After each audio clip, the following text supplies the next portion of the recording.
Ladies and gentlemen, my name is Martin Fischer. It is a great pleasure for me to welcome you today to the 8th part of our series Neighbouring Russia, hosted by the Friedrich-Naumann Foundation for Freedom. This series consists of 11 episodes in which we want to look at how Russia's neighboring countries reacted to the full-scale war on Ukraine 1 year ago. What political changes occurred in these states in relation to their large neighbor Russia? How was the Russian war of aggression perceived by the citizens? This is what we want to discuss. Today we look at Kazakhstan. As a close neighbor of Russia, Kazakhstan has closely been monitoring Russia's war on Ukraine that has caused great concern and alertness. How has Kazakhstan responded, and how has this war changed the government's foreign policy over the past 13 months? We are pleased to talk and discuss these issues with Ute Kochlowski-Kadjaia and Temur Umarov, who I want to introduce to you. Temur Umarov is a fellow at the Carnegie Russia Eurasia Center. His research is focused on Central Asian countries' domestic and foreign policies, as well as China's relations with Russia and Central Asian neighbors. A native of Uzbekistan, Temur Umarov has degrees in China studies and international relations from Russian Presidential Academy of National Economy and Public Administration and Moscow State Institute of International Relations. He holds a Master of Arts in World Economics from the University of International Business and Economics in Beijing. Dear Mr. Umarov, welcome and thank you very much. Thank you for having me. This event will be moderated by my valued colleague Ute Kochlowski-Kadjaia. She studied political science and philosophy at the Philosophical Faculty of Leningrad University. From 1995 to 2009, she managed the representative office of Dresdner Bank AG in Moscow and lived there. She then worked for many years as managing director of the Eastern European Association of German Business and has been project manager for Russia and Central Asia for the Friedrich-Naumann Foundation for Freedom since 2020. Thank you for your support. The floor is yours.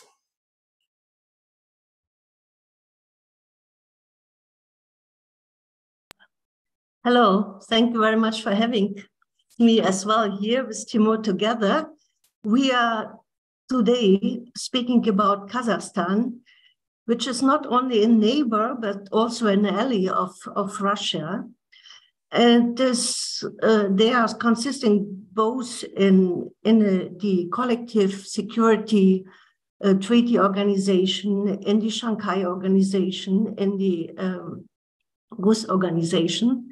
But Kazakhstan is also challenged with a great minority of Russian people in the northern Kazakhstan. So this war against Ukraine really made a lot of challenges to the Kazakh authorities, both as to the civil society. Kazakhstan has the same law on foreign agents as Russia has. So we can't speak about a very democratic country, but the better explanation for this country, I would like to ask Temur to give us some incentives about this country, about the policy of this country in the last years. In the last few years, we had March 19, the last parliamentary elections in Kazakhstan with some changes. So it is very interesting how the war in Ukraine has impact on the foreign and internal policy of Kazakhstan. So the floor is yours, Temur. Thank you very much, Ute. It's a great honor to speak today. So yes, definitely. When the war started, I think Kazakhstan was in shock in many regards, on the high level, on the level of the society. And since then, many things happened. And if we want to understand why this was a very important factor for Kazakhstan, we should, I think, take a look at the map, and we will see that what Russia is doing in its foreign policy, especially when it comes to its relationship with the post-Soviet countries. You would see that the war in Ukraine, although it's unprecedented and the scale is enormous, but unfortunately, it's not the first time Russia attacks another country on its border. 2008 Georgia, 2014 Crimea, and now the full-scale Ukraine. So imagine yourself in the shoes of Kazakhstan when you have this enormous border with Russia. And more importantly, you have already several examples of how Russia treats its neighbors. And in addition to all that, you also have a lot of talks in Russia on sometimes very high level about Kazakhstan itself. Vladimir Putin himself has been saying things like the Kazakh governance was created by Nursultan Nazarbayev. There are many people in power in Russia who are talking about Kazakhstan's northern territories as so-called presence from Soviet Union or from Russian Empire. So for Kazakhstan, it, of course, was a game-changing moment. It was something that, changed the way they assessed the risks that they have from the northern border. And because of that, there were several changes in Kazakhstan's foreign policy. But what I want to point out here is to say that it's too early to jump to a conclusion that with the start of the war, Kazakhstan will completely cut off its ties with Moscow. And this is important to remember while we're talking about the changes, because what Astana and what the administration of Tokayev understood when the war has started is that for them, of course, it's very important not to fall under the secondary sanctions, not to be labeled as a complete allies of Russia or as someone who supports Putin in its aggression towards Ukraine. But at the same time, it was very important for Kazakhstan to have this stable relationship with Russia, because the moment something gets very bad vis-a-vis Russia, this means that Kazakhstan is even under more threat from Russia itself. So Kazakhstan is between two fires. On the one hand, you have this very difficult situation around the world. You have Russia, who is an aggressor, and you have yourself, who is a part of many organizations that are led by Russia. And on the other hand, you have a lot of dependencies on Russia. You have strong trust ties between the political elites. You have businessmen who are interested into having those ties with the Russian economy. And the presidential administration, Akorda, of Kazakhstan has to manage all of those moving parts at the same time. Mm-hmm. Thank you so very much, Temur. I have a question, because in Kazakhstan themselves, there were big mass protests in January of last year, and Kazakhstan and the authorities of Kazakhstan were not in a position to decide these questions without Russia, and not only without Russia, but without they stepped in the Collective Security Treaty Organization. But Kazakhstan, being a member of this organization and was helped by, and the authorities were helped by this organization when there were troubles in Kazakhstan themselves, this treaty organization is not active in Ukraine. besides that, Russia declares that the war in Ukraine is not a war against Ukraine, but an attack on Russia. So according to this treaty organization, the other members of this organization, as well as Kazakhstan, should help Russia and to support Russia in Ukraine. But nothing happens like that. Have you an explanation for that? I do have an explanation for that. Yeah, it looks like, especially when January protests happened last year in Kazakhstan, and Kazakhstan, Tokayev referred to Vladimir Putin and asked for help. The Collective Security Treaty Organization peacekeepers came to Almaty and were having some peacekeeping program there. And at that point, it seemed that right now Kazakhstan will owe something to Russia, that when Russia will be in need, Kazakhstan will have no other option than to do the same what Russia has done for Kazakhstan. But it didn't happen. And here, I think we should take a look at the event of January 2022 and the war in Ukraine, and to compare those two events. These are completely different situations. In January 2022 in Kazakhstan, you had a exclusively domestic issue. It didn't have, although the officials would say that it was a terrorist attack or it was an attempt of color revolution, etc., but in reality, there was nothing external in Kazakhstan back then. It was a domestic issue that the legitimate power in the face of Tokayev couldn't solve by themselves. And that is why they decided to call for help. And CSTO acted. It was the first and the only, for now, real a situation where the CSTO took part. But the war in Ukraine is completely different. The war in Ukraine, it is a something that no one really wants.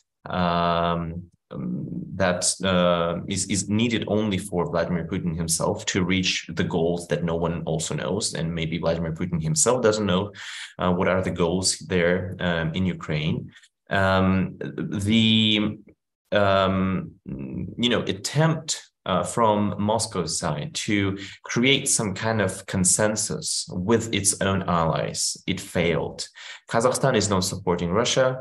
No other country in Central Asia also not supporting Russia. No one accepts the new annexed territories as the part of Russian Federation, and everyone follows sanctions. So the attempt of Russia to call for help through CSTO will inevitably fail.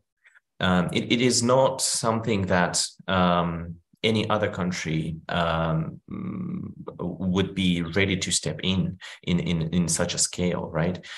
So Moscow understands that if we can imagine the situation where Moscow refers to CSTO and gets rejection, it will ruin Russia's reputation as a country, as a global superpower, etc.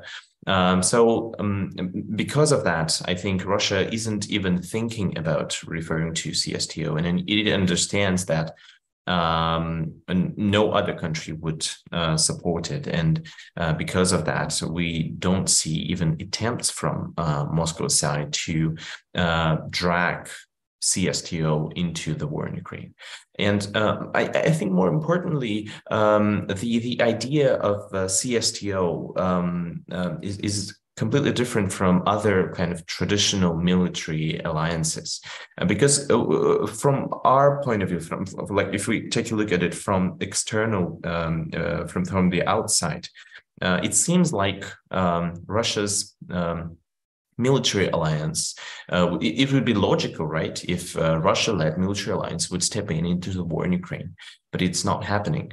But in reality, CSTO was not created for that. CSTO never took part in real conflicts like in Nagorno-Badakhshan between Armenia and Azerbaijan, like between Tajikistan and Kyrgyzstan in Central Asia.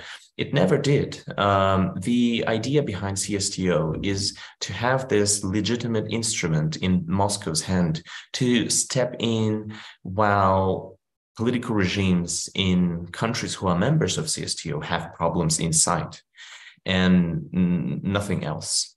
So because of that, I don't think that we will see CSTO being a part of the war in Ukraine in the future. Mm-hmm. So I have another question as well, because we saw in the neighboring countries of Russia that the Russian-speaking minorities or Russian origin people in these countries are misused by Russia to organize rebellions against the countries, the neighboring countries.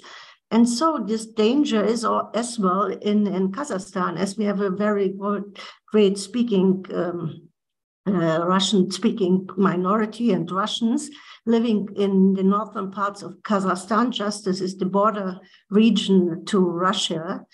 And do you see any changes from the Kazakh authorities towards these minorities to manage these challenges, which we see definitely in other countries as well?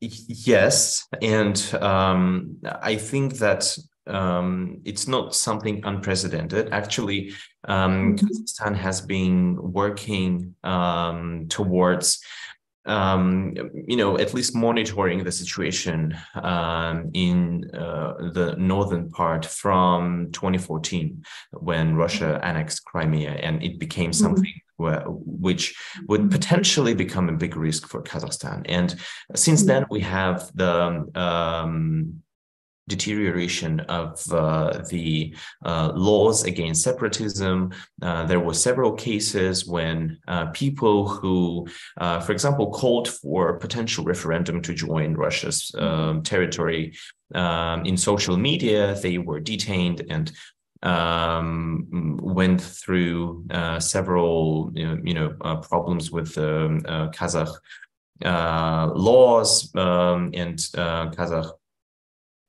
courts. So Kazakhstan has been worried about these potential crises from 2014, and at the moment there are already instruments in handy that would allow Kazakhstan to on the very starting point kind of find those potentially separatist groups and to do something with them. Recently, there was one video posted on Instagram by several people who were calling for recreation of something like a Soviet Union, and it was in all Kazakh local media saying things like it's a threat for Kazakhstan's sovereignty. However, it was fairly not. It's not right to say that there are kind of real separatist movements in Kazakhstan, because in reality, I don't think that there are real groups of people, for example, in northern territories, who have hierarchy, who have structure, who have organization, who kind of raise awareness about themselves, etc. There's no such movement in Kazakhstan, and people more or less think that what happened has already happened, and that what borders they have, these borders should be saved as they are at the moment. Mm-hmm. As we see with the war in Ukraine, the influence of Russia into Central Asia is shrinking. It's not so much, but it's really shrinking. Do you think that the influence, for instance, of Turkey as a regional power is in opposite improving? And what is the impact or the correlation with China? These are two powers who have a big impact up to now to Central Asia. And how do you think, what is the role of Turkey and the role of China right now towards Kazakhstan?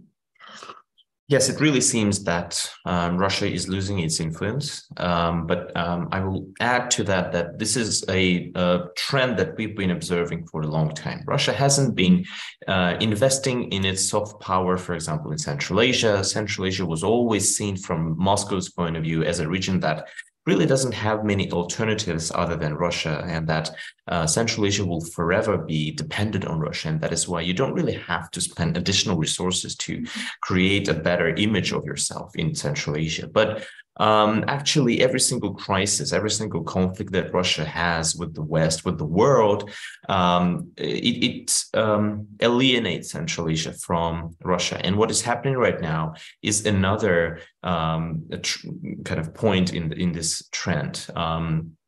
And most importantly, what happens is that Russia loses its influence among the society. People, more and more people, especially since the mobilization started in Russia and many Russians flee their hometown and went to Central Asia, went to South Caucasus. People in Central Asia, when all of this happened, see that Russia is not the place that it has been before. Because it was unprecedented. Never in the modern history Russians in such a big scale would leave Russia to Central Asian countries. So I think on this particular level, Russia is losing its influence. But when we talk about political elites, when we talk about the people who have power in Central Asia, I don't think that this happens on the same scales with them. So what I want to say is that in Central Asia, we have completely different two groups of people. One who are the ordinary people, society, and on average, these are young people that are 30 years old. More than 50% of the Central Asian population is younger than 30 years. And these people don't know Soviet Union. They heard about it. They learned at schools about Soviet Union, but they don't have this nostalgic idea about this territory and about Russia. They see Russia completely differently from their elderly. And the second group that we have in Central Asia is people who have power. And these people are 55 years plus men who were born in Soviet Union, who have gone through all stages of ideological Soviet propaganda at school, at work. They started their career in Soviet Union. They, got married in Soviet Union, and most importantly, they speak one language with each other. They speak Russian, and this is something that brings them very closely together with Russian political elites. There are already, ties, informal ties that exist between political elites in Central Asia and in Russia. Those people know each other for ages. Those people have even friendship relationship with each other. Because of that, when the war started, it wasn't a big change in what happened between the political elites. Elites still refer Russia as a trustworthy partner. They still have those ties. They still see some even opportunities in what has happened. And any other country that we have, whether it's China or Turkey or Iran or European Union, those countries do not have this level of trust between the political elites in Central Asia. And because of that, I think it's too early to say that when Russia is becoming weaker, when Russia is becoming more isolated, it will inevitably lose its influence in Central Asia. Unless we have those political elites that we have in Central Asia, not much will change in their relationship with Russia. Okay. Okay, and if we look on the other side of the society in Kazakhstan, do you think that the war in Ukraine may have a positive impact on the activities of the civil society in Kazakhstan? And if yes, which impact it could be? Yes, there are, of course, it's a huge tragedy that the effects that we have in Kazakhstan are rooted in the war in Ukraine. However, there are several things that Kazakhstan is experiencing at the moment, and the people in Kazakhstan are talking about. And most importantly, of course, it's the future of Kazakhstan itself. People, and most importantly, people who follow international news. It means that people who are educated, who live in big cities, who are the most active citizens of Kazakhstan, they look at what is happening in Ukraine and what is happening in Russia. They see that that difference between Russia and Ukraine, and they don't want to follow the political path of Russian political regime. They don't want their own political system to be such thing that Russia has, evolved into.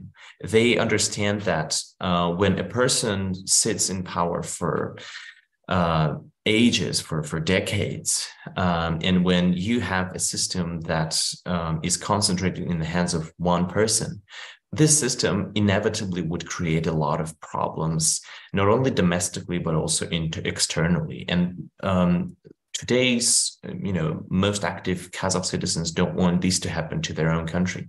Because of that, they are actively trying to do what they can in regards of Kazakhstan's own democratic way. You mentioned the elections that happened last month.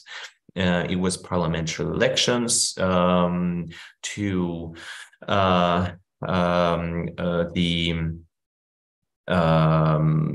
Kazakhstan's lower chamber of parliament, and it was, on the one hand, very predictable. Because even after many changes that happened and many transformations that happened since January 2022 in Kazakhstan, you still have the same president-centered system where president influences all three branches of power and has almost unlimited access to anything. But at the same time, we have several trends, several changes in the way political atmosphere looks. For example, for the first time, independent candidates have been allowed to participate in the election. For the first time, the several new parties have been able to appear, and although in the end, we still have the parliament that is dominated by the people in power, or people or deputies who are associated with the current political regime.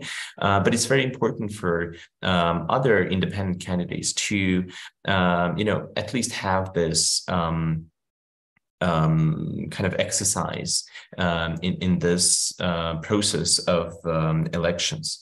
But yes, when we compare Kazakhstan to other countries in Central Asia, or broadly in post-Soviet space, we will see that at least Kazakhstan, in my view, has some hopes of one day evolving into something that looks like democracy.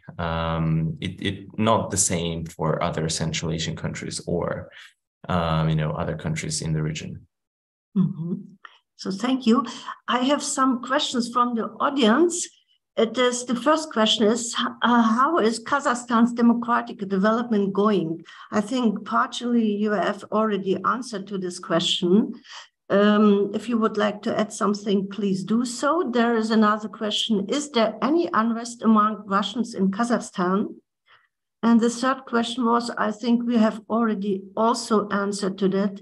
What is the current state of Kazakhstan-Turkey relations? So I think the third question we can delete because it was already answered, and partially the question about the democratic development in Kazakhstan. I think it's a very long-lasting process, which is really ongoing, but not in a stage that we can really speak about a real democratic development yet in Kazakhstan. We have, I mentioned it before, we have the law on foreign agents as we have it in Russia, which is fighting the democratic opposition in Kazakhstan, especially the media and advocates and the civil society activists. So this is not yet a real democratic influence we can see.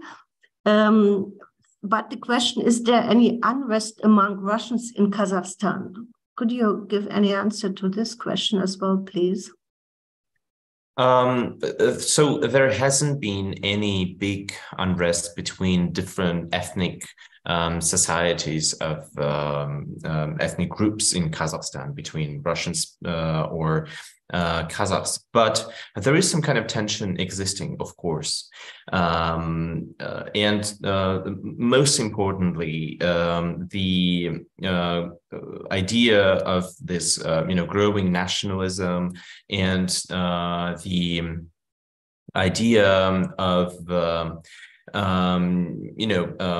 speaking different languages, it always has been a problem inside Kazakhstan. There have been several events when, for example, different groups of people would be protesting against Russian schools, against Russian language. However, it's not something that, so big that this is kind of the most important question that exists there. No,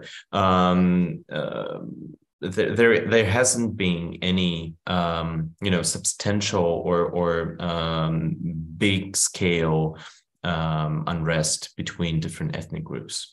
Not at least one that I remember. Okay. So I have another question, but I don't know if you or me can really answer to this question. This is how Germany's approach to Central Asia, including Kazakhstan, is transforming in light of the Russian attack on Ukraine.